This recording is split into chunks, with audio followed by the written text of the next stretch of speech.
At a family dinner, my parents kicked me out. "You're not behaving like a man," said Dad. I laughed and stopped paying for my sister completely and left. A week later, sis going crazy. Family dinners at my parents' house had always been a trap. They'd lure me in with the promise of a nice meal. But as soon as I sat down, it was always the same, some new crisis involving my sister, Isabel, and how I needed to step up and fix it. I almost didn't go that night. I had been dodging my mother's calls all week, already knowing what she wanted. But she wouldn't let up. "We just need to have a family talk." That was code for, "John, give Isabel what she wants." I should have just ignored her. When I walked in, the scene was painfully familiar. My mother was fussing over the table, my father barely acknowledged me, and Isabel sat with a glass of wine, scrolling through her phone as if she were a guest at an expensive restaurant. We went through the usual motions, how work was going for me, not that they really cared, how Isabel had been so exhausted lately, how my parents were just so proud of her. And then, right on cue, she dropped the real reason we were all there. "So I've decided it's time for me to start my own business," Isabel announced, swirling her wine like she was already a powerful CEO. My mother lit up. "Oh, honey, that's wonderful." I continued eating. "What kind of business?" "A luxury fashion boutique. Something exclusive, high-end." I almost choked. Isabel had never held a job for more than 6 months, and now she wanted to run a business? My father cleared his throat. "We've talked, John, and we all agree this is a great opportunity for you to help your sister." I put down my fork. "Help her how?" My mother smiled as if she was telling me something obvious. "We think the best solution is for you to sell your business. You've made enough money. You can always start something new. But Isabel needs a chance." I stared at her. "You think I should sell my company, so Isabel can open a boutique?" Isabel scoffed. "Not just any boutique. A high-end fashion brand. I have such an eye for style, and I know it'll be huge." I shook my head. "You have no business experience." She rolled her eyes. "I'll learn. You quit your last 3 jobs because you got bored. This is different." My father leaned forward. "John, you wouldn't be where you are without this family. We raised you to succeed. It's time for you to give back." I looked at them. My mother, nodding in agreement. My father, already disappointed in me. And Isabel, looking smug, as if she had already won. I exhaled. "No." Silence. Isabel's face twisted. "What do you mean, no?" "I mean no. I built my business from nothing. I worked my ass off for years. I'm not throwing that away so you can play dress up for a few months before you get bored and move on to something else." My mother gasped. "John, don't be cruel." My father's expression hardened. "You're not acting like a man." I laughed. "Because I won't let you guilt me? Because I won't sacrifice everything just so Isabel can pretend to be an entrepreneur?" He stood up.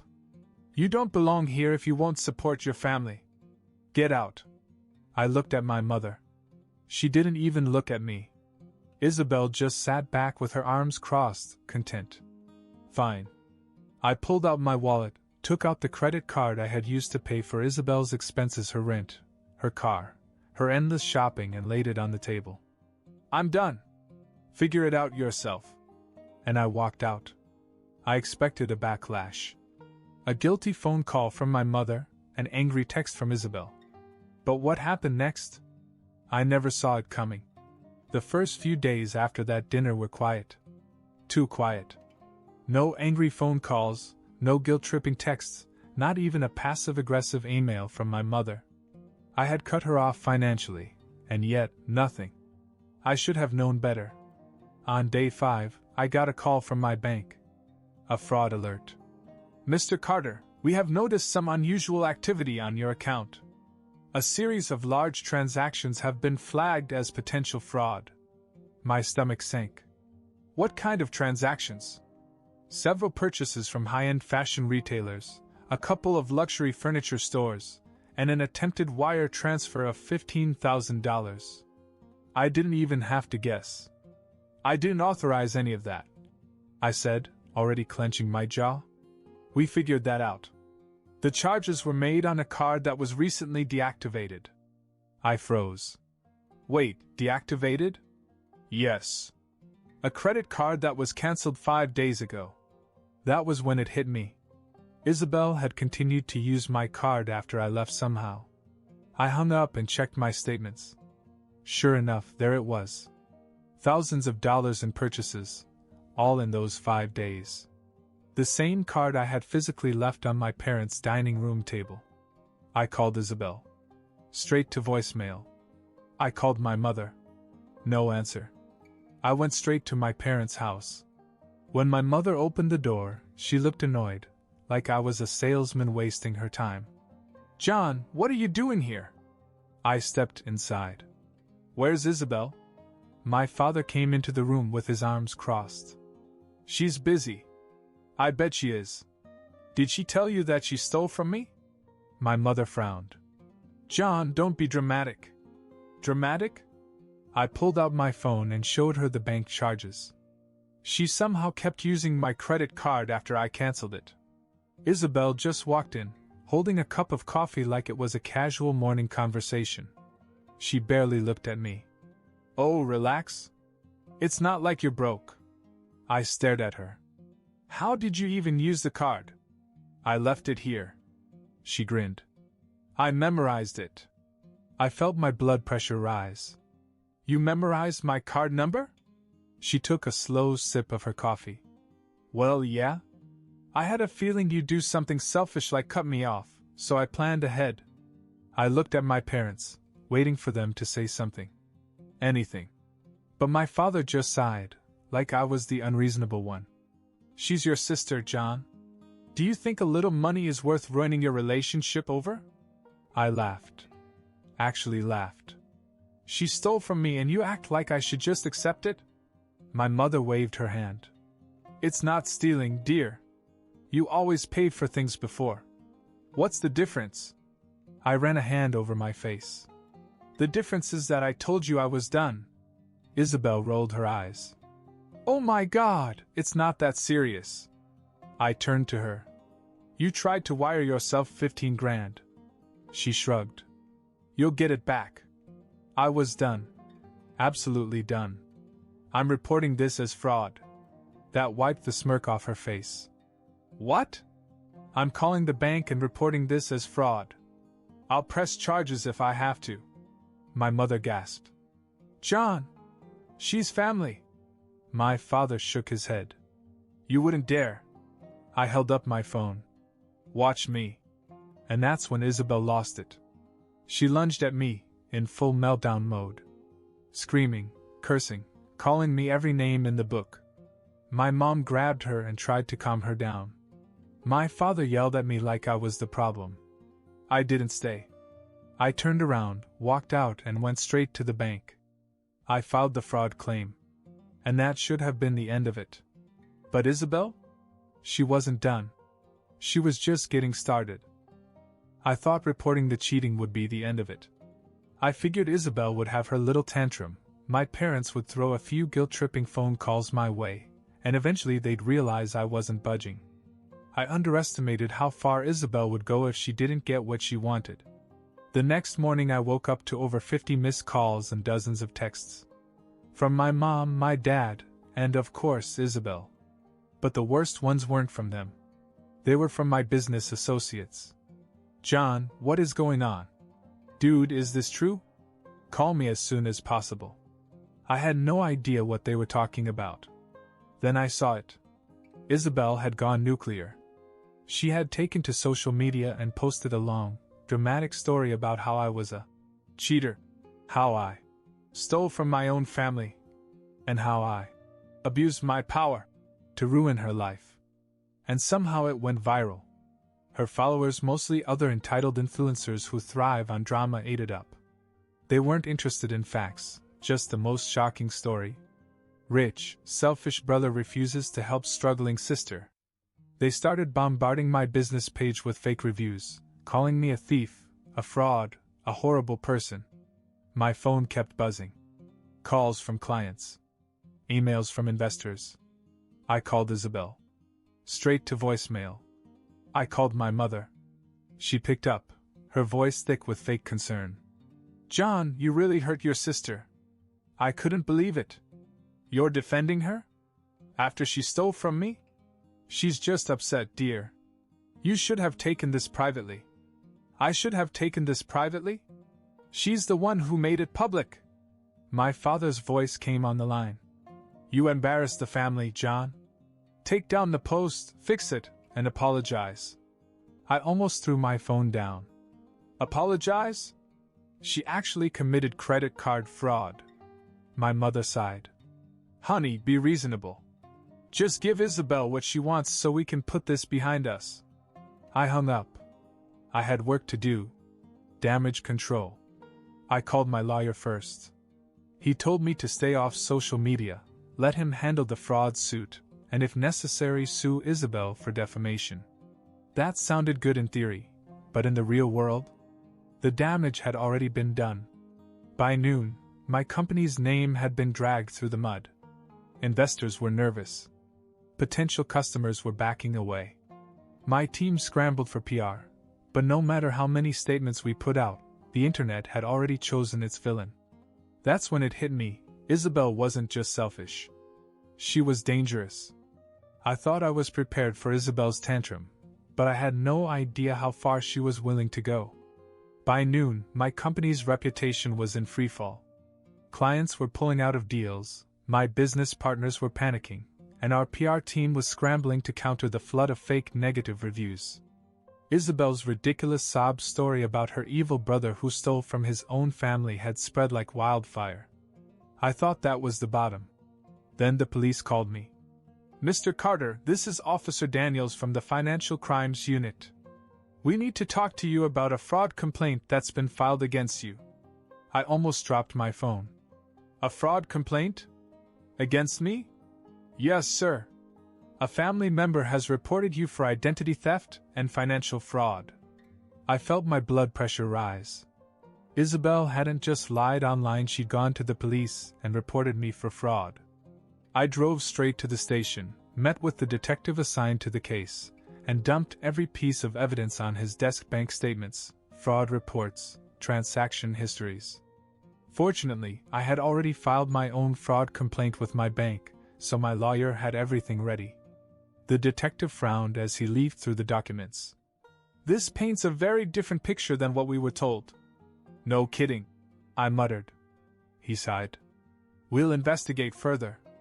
In the meantime, I'd strongly advise you to cut off all contact with your sister. As if I hadn't already tried that. I left the station angry. Isabel had no intention of stopping. If she was willing to call the police, what else was she up to? I had to stop her. And then, out of nowhere, I got a message from someone I never expected. Mia. She was one of Isabel's old friends, someone I'd seen at family events, but never really talked to. Her message was short. Hey John. I know we don't talk, but I need to tell you something about Isabel. I hesitated. Was this a trap? Before I could answer, she sent me a screenshot. A private group chat. Isabel and her influencer friends. And in it, Isabel had written it all. El Mayo, he actually thinks I'm serious. My little scam complaint? Just a scare tactic. Even if it doesn't stick, it'll ruin his reputation for months. He'll have no choice but to pay me off. I felt a surge of cold anger. Then another message from Mia. She's been bragging about it for days. She literally said she's testing how far she can take it because she knows your parents will defend her no matter what. That was it. I had her. She thought she could burn my life to the ground and walk away. She had no idea what was coming. I stared at the screenshots, my pulse pounding. This was it. Proof that Isabel had lied, manipulated, and used the police as a weapon to extort money from me. I immediately called my lawyer. I have hard evidence that Isabel's fraud report was false. Screenshots of her admitting that she's doing this to ruin my reputation. What's our next move? He didn't even hesitate. We go on the offensive. And that's exactly what I did. First, my lawyer sent everything to the detective handling the case: Mia's screenshots, my fraud report, and a formal countersuit against Isabel for filing a false police report. The detective called me within the hour. "This changes everything. We're dropping the investigation against you immediately." That wasn't all. Filing a false report was a crime. Isabel had just incriminated herself. I asked if they were going to arrest her. The detective said it was possible, but at least they'd bring her in for questioning. I grinned. Since she had no problem dragging me through the mud in public, I decided to return the favor. I sent the screenshots to my PR team and let them handle the fallout. They drafted a statement exposing Isabel's lies, how she had stolen from me, committed fraud, and then tried to frame me to force a payout. Then I released it. No emotion. No drama. Just cold, hard evidence. And the internet went nuts. The same people who attacked me before? They turned on Isabel. Her influencer friends started deleting her comments. Some even messaged me, trying to backpedal. I had no idea she was lying. "I'm so sorry, I should have asked for your side first." Isabel's own followers began calling her a fraud. Within hours, her social media exploded. She tried to do damage control by posting a shaky video of herself fake crying. "I was just emotional. I didn't mean for it to go this far." No one bought it. Brands she worked with dropped her. People started digging into her past and found out she had done similar things before. Her influencer career? Dead. My last move? Erase Isabel from my life. I contacted my bank and added fraud alerts to make sure she never pulled this stunt again. I blocked my parents. Predictably, they called and begged me to make things right. "John, you ruined your sister's life. She's struggling. Have some compassion." I just laughed. She did this to herself. Then I hung up. And just like that, I was free. Isabel had spent her whole life getting away with everything. But this time? She lost. Destroying Isabel online was satisfying, but I wasn't done. She had tried to ruin everything: my reputation, my business, my freedom, just because she thought she could. She had spent her whole life manipulating people, and every time she screwed up, my parents were there to clean it up. But not this time. This time I was going to bury her. The fraud investigation was bad enough for her, but I wanted more. I called my lawyer again. "How do we destroy them financially?" His answer? "We sue." So that's what I did. I sued Isabel for fraud, defamation, and damages to my business. The stolen money, the PR nightmare, the lost clients, I was going after it all. She ignored the legal notices at first. She probably thought my parents would swoop in and fix it. Then she was served in person at a coffee shop, in front of all her influencer friends. Someone recorded it. The video went viral. Entitled "Influencer Sued for Fraud, Watch Her Reaction." She had a complete meltdown. And my favorite part? The lawsuit wasn't even the worst part. Isabel's luxury apartment? I had paid for it. Or, to be more precise, my credit card had paid for it. Since I reported her for fraud, the bank reversed every charge she had made. Her rent? Gone. Her car payment? Reversed. Her shopping sprees? Cancelled. She woke up one morning to find her accounts frozen and her eviction notice taped to her door. I got a text from my mom. "John, Isabel is being evicted. She has nowhere to go." I replied, "Not my problem." Even after all that, Isabel thought she could bounce back. She tried to create a new influencer brand. She deleted all her old posts, rebranded herself as a personal growth guru, and started posting about overcoming toxic family members. So I made sure she never got the chance. I sent her full history: fraud, police reports, the lawsuit, to every brand she tried to work with. Companies that dropped her? They blacklisted her permanently. New ones she approached? I made sure they knew who she really was. One even emailed me back. "Thanks for the warning. We won't be working with her." Her whole career was dead. With her accounts frozen, no job, and no way to earn money, Isabel had to move back in with my parents. The same parents who had supported her for years. I received one last voicemail from my father. His voice was cold.